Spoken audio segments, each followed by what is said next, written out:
mean, I think, it's always a message when you're going on the road of preparing your guys that no different than at home, honestly, in that, external things can't determine your performance.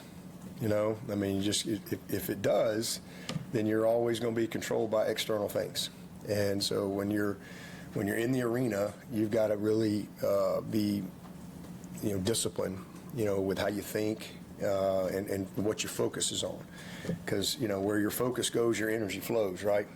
And so, if you're focused on all these things you don't control, they're cheering for you or they're screaming at you, your energy goes that way, right? Like, you just got to focus on what you're doing, one play at a time, and tune all that stuff out, whether it's real noise or, just noise that we live in society. It's all the same.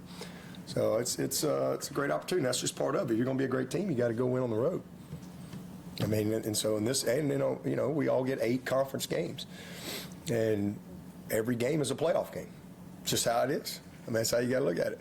Every game, every conference game is a playoff game, because everybody's got the same goals and aspirations. And when you lose one, you put yourself kind of, a little wind at your face. You're not out, but you kind of wind at your face and you're a little uphill. Last year we lost 1 game, but as it turned out, if Miami had beat Syracuse, then they would have had the tiebreaker, because now you got all these tiebreakers and who played who and all that stuff. So but Syracuse won the game, and so we had 1 loss and SMU was undefeated. So that's who went to the league. So the best path is to go win all your conference games. That's your best path.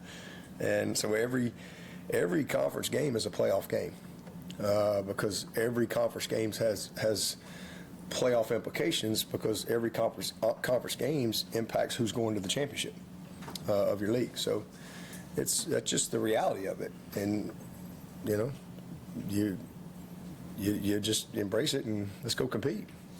Go get a result and go to the next one. Every game in college football, to me, every week it's a season of its own.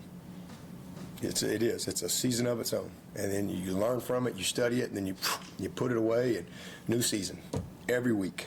And that just has to be your mentality. You can't let stuff carry over. I don't care what the circumstances are. And, I've been on, we've had 1 undefeated team or two 14-0 teams. We've had a couple of those type of teams where, like, that just has to be your mentality. And I've also had a 4-4 team that, hey, none of that matters, that won out. So you just have to just fight every week to get better and compete, and who's in, who's out, as far as your players and your personnel, and put a good plan together and go try to win that season every week.